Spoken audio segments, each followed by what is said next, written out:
are you happy shiny people? Welcome back to a brand spanking new special moto vlog. Yes, you guessed it, we're back on the EX500 Ninja. If you've been following the channel, I've been working my tail off to get the Magna on the road, and it is just, it's on the road, but it's becoming quite a handful. I will be putting up videos of the final processes there, but I did not trust it to jump on it and run to Lancaster to visit my family on Easter. So happy Easter to everyone that celebrates. It is a gorgeous, I don't even know, 70-degree day. It's just perfect. I'm out riding, can't pass that up. I realize now that it's a little bit windier than I thought, but that's fine. I love it anyway. So I did lube up the chain on this guy, and I had a chain guard that I was going to install because it didn't have one when I got it. And come to find out, it must be for the redesign after 94, because I pulled off the screws that I didn't have, and the holes didn't line up on the one that I bought off of eBay. And then I pulled off the chain guard of the 94, and it's exactly like the one that I bought. So apparently I have wasted money and have two chain guards for a 94 and on, and I do not have one for the 91. So at this current time, I am probably getting chain lube all over my pants and my clothing. So hope not, but it's a good chance that it's slinging around. But it seemed pretty sticky, so we're gonna hope that it's not. Aside from that, I zip tied, yes, I said zip tied the fairings on, and actually put all the fairings that belonged on the bike on them. So now this bike is pretty much back together, even though I need to find a chain guard to make it complete. As far as the Magna goes, I was having trouble, so I thought, bleeding out the clutch. I left the fluid out the last time I checked it when I cleaned the slave cylinder, and never put any back in, so I thought I was having trouble there. Well, tried a couple of different things, ended up pulling the slave cylinder out again, and I got pressure, but it just wasn't doing its thing. So my theory was, I'm already in 6th gear, oh my goodness. My theory was that the clutch plates were sticking together. And had a discussion with my buddy who's into Magnas and restoration. He said he had that issue before, so what he recommended I do an oil change and a filter, and then run it up to operating temperature, and then rock it back and forth in 1st gear and then 2nd gear. So that's what I did. Before I did the oil change though, I started rocking it just to see if maybe that would free it up. And as soon as I did the oil change, I grabbed the clutch, pulled it in, and it didn't jerk forward when it stalled out. I thought, wait, did this actually work? Come to find out, I stalled it out that time because I didn't give it enough gas. Started it back up, gave it some gas, and ran right down the road. So that bike is functioning. Sounds like a beast with no muffler, so I really want to put something on there. And I probably could use some back pressure because I don't believe that thing is jetted. So the one thing I did notice is my brakes on that need serviced. The brake fluid on the front is terribly dirty and low. It's working, but I need to clean that up. And the rear drum brake is adjusted way too loose, so it felt really crazy when I actually used it, and I don't know, I might need to pull that off and check the pads. because it just didn't seem right. But anyway, the Magna's getting close. You can only imagine you really should be going through all the systems anyway for safety and for, you know, bike's been sitting. You don't know what's going on. It's definitely needing some things.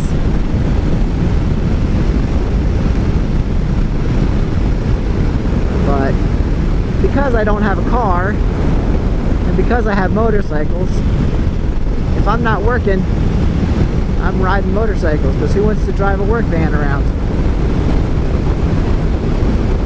Especially on a day like today.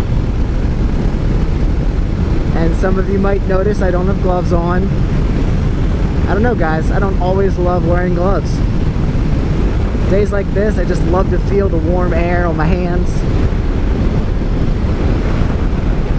I brought them with me. I have a backpack on. Yes, I'm the guy with the backpack. But look, I'm on a 500 Ninja. I'm on a beginner bike. Don't pick on me. Probably gonna bring some leftovers from Easter too, so. I have my tank bag in my backpack in case I overflow.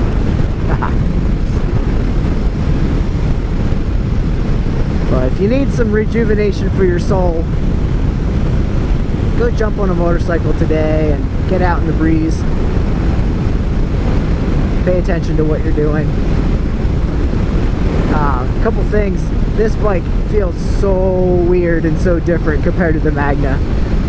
Oh man, I jumped on that Magna from being used to this, and everything seems like a chore.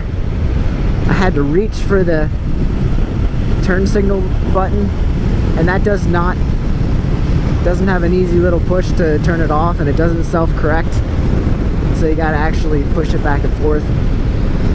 And no, it's heavy. I mean, obviously this thing's just under 400 pounds. I'm assuming that Magna probably weighs,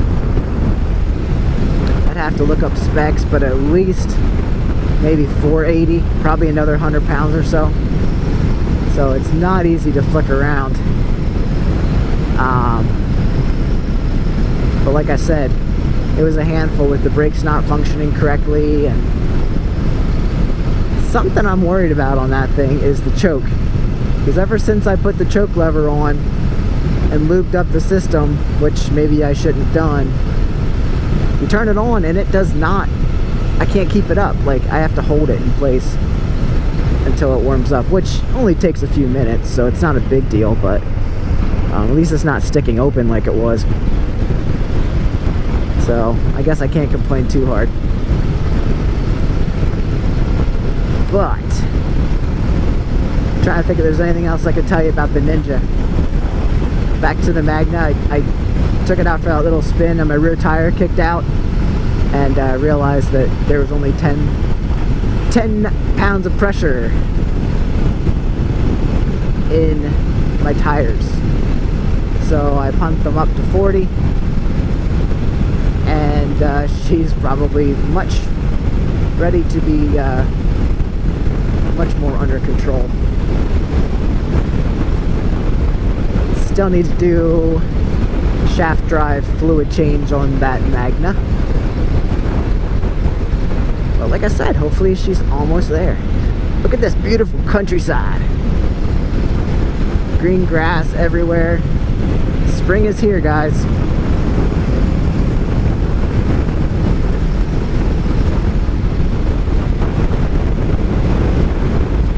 Here while I'm riding, I thought of something to tell you guys a little bit ago. As motorcycle riders, we tend to use a lot of engine brake, and when I was riding without proper rear view mirrors, it was kind of concerning me. When you use engine brake, do you realize that your rear brake light does not light up? So I would recommend, if you're slowing down for any reason, just to tap your brake lever a little bit while you're doing that, because the cars behind you may not understand that you're going to be slowing down. And they're waiting for an indication from your brake light. And I would hate to see you get rear-ended for that reason. I don't know if a lot of the rear-end jobs that cripple some of these bikes and riders are because of that. Because not a lot of car drivers understand that we don't like to use our brakes all the time. It's easy just to shift into another gear and slow down. So that's my tip for the day. I want you guys to be as safe as you can out there on the road. And just get to know your bike. I mean, when I jump from bike to bike, you got to get used to a different style. And especially doing rides on bikes that I'm not 100% sure are functioning correctly. I just had a conversation with my neighbor about when your brake system goes out on your car. I said, he was telling me how he realized he could use the parking brake to slow down, so he just carefully drove it home. But you need to be really, really careful and know how these systems function so that you're not putting yourself in danger or anyone else. I was telling him how when I fix a motorcycle from sitting for a while, you got to test ride them to see what systems might not be up to par. Well, I know what different things I might have to do if some system fails. So you're always got to be vigilant. Make sure your bike's functioning correctly. And to notice when something is not. Because that's when things go wrong. That's when things go bad. That's when you try to dive into a corner and your brake locks up on you. That doesn't happen often. But you gotta be ready for everything. If you're riding hard and you got brake fade, you could have something majorly go wrong. And you can't afford that with your life.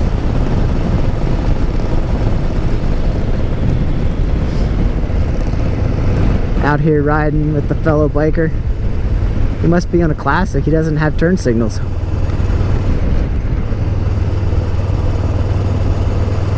You gotta respect their space. He doesn't have mirrors either. Respect their space. You don't want to get in their area. When you're on a motorcycle, you own the space around you. You're allowed to go left. You're allowed to go right. You're allowed to run in the center of the lane if you want to.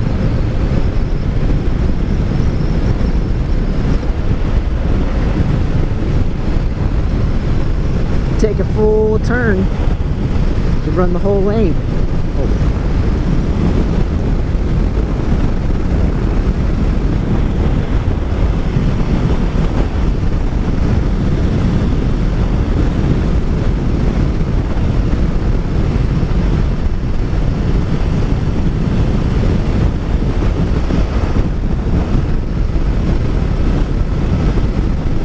Well, if you've been around this long, I thank you.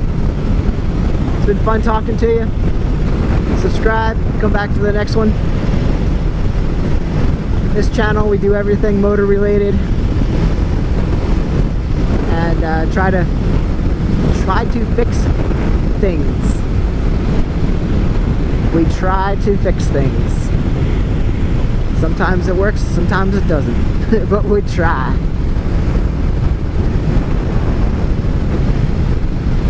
I will see you on the next one. Get out and ride, enjoy this weather while we have it, and be safe.